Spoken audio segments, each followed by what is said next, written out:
Hello guys, આજે છે દેવ ઉઠી એકાદશી અને મેં રાખ્યો હતો ઉપવાસ ને મારે એના માટે બનાવવાની હતી સાબુદાણાની ખીચડી। સૌથી પહેલાં મેં ગેસ ચાલુ કર્યો અને એની ઉપર પેણું મૂક્યું। પેણાની અંદર 1 ચમચી ઘી નાખ્યું અને થોડા સિંગદાણા નાખીને સાતળવા દીધા।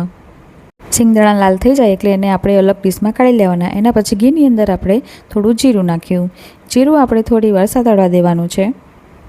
જીરું સતળાઈ જાય એટલે એની અંદર આપણે લીલા મરચાં નાખવાના છે। લીલા મરચાં થોડાક સતળાઈ જાય એટલે એની અંદર આપણે થોડાક કળી લીમડીના પાંદડા નાખી દેવાના છે। કળી લીમડાના પાંદડા અને મરચાં થોડીક વાર આપણે સાતળવા દેવાના છે।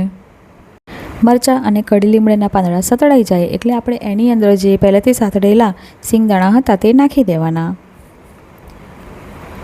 એના પછી આપણે થોડા બાફેલા બટાકા નાખી દઈશું અને થોડું મીઠું નાખીને એને હલાવી દઈશું। એના પછી તરત જ આપણે સાબુદાણા નાખીશું। સાબુદાણાને 4 કલાક પલાળેલા હોવાથી તે એકદમ સરસ પોચા અને એકદમ છૂટા છૂટા બનેલા હતા, જેથી કરીને આપણી સાબુદાણાની ખીચડી બહુ જ સરસ બનશે। થોડુંક હલાવી દઈશું અને 5 મિનિટ એને ઢાંકીને મૂકી રાખીશું। પરફેક્ટ ડિલિશિયસ સાબુદાણાની ખીચડી રેડી છે।